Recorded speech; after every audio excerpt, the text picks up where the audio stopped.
So we are looking at an example in which we will carry out FDM. So how will you divide this channel of bandwidth 1 megahertz? All you'll have to do is you'll have to divide the whole bandwidth into 10 different slots. Why 10 slots? Because we have to transmit 10 signals. So let's say we divide it into 10 different slots. Likewise, there will be last slot just before 2 megahertz. Now tell me what will be the bandwidth of each and every slot. Bandwidth of each and every slot has to be equal to, so bandwidth has to be equal to 100 kilohertz. That is for a simple reason that each signal that we are transmitting is of 100k. So bandwidth of each and every slot has to be 100 kilohertz, and likewise there will be 1, 2, 3, so on, total 10 frequency slots. So now you can see that the total bandwidth that we require is 10 into 100k, which will be 1 megahertz. And that's what we have. We have channel with the total bandwidth of 1 megahertz because it goes from 1 megahertz up to 2 megahertz. So I will transmit signal number 1 in the frequency range from 1 megahertz to 1.1 megahertz. I will transmit signal number 2 in the range 1.1 megahertz to 1.2 megahertz. You can see I'm utilizing a slot of 100 kilohertz in each and every case. Now likewise, my last signal, signal number 10, will be sent in the last slot, the 10th slot, and 10th slot will start from 1.9 megahertz and it will go up to 2 megahertz.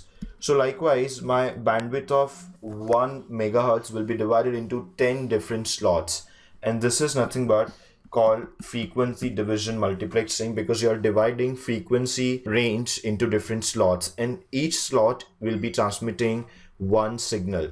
So you can see that I don't require 10 channels each of bandwidth 100 kilohertz which are being operated separately, because if you have independent channels you need to operate them separately.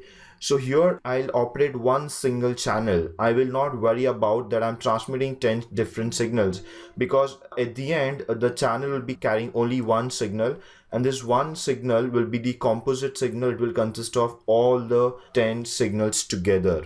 No doubt this will not result into the mixing of the signal, because we are allotting independent slot to each and every information signal. So on the receiver side, there will be 10 receivers, and receiver number 1 will have its band pass filter, which will be having the pass band from 1 megahertz to 1.1 megahertz. So it will receive the signal number 1. The second receiver will have its band pass filter tuned from 1.1 megahertz to 1.2 megahertz. So it will receive signal number 2, and so on. And hence on the receiver side also, it will not happen that receiver number 3 receives the signal number 1, 2 or any other signal other than 3. It will receive signal number 3 because it will have its band pass filter which will be tuned from the respective frequency band. For receiver number 3, it will be from 1.3 megahertz to 1.4 megahertz. So multiplexing, you have to understand that, should not result in mixing of the signals, because if that happens, you may not be able to separate out signals on the receiver side. FDM, frequency division multiplexing, is a technique in which we divide the available frequency range, the available bandwidth, into number of slots, and each slot will carry one information signal. On the receiver side, we can easily separate out the signals because we had allotted an independent slot to every one signal. Let us now look at the block diagram and see how this FDM can be carried out. We will look at the block diagram on transmitter side as well as on the receiver side. Please remember that whenever we transmit the signals in wireless channels, we will have to go through the process of modulation. So when I say that I'm allotting the first frequency slot to signal number 1, I'm not transmitting my original modulating signal. I'll have to use the process of modulation and somehow fit my signal in the first frequency slot.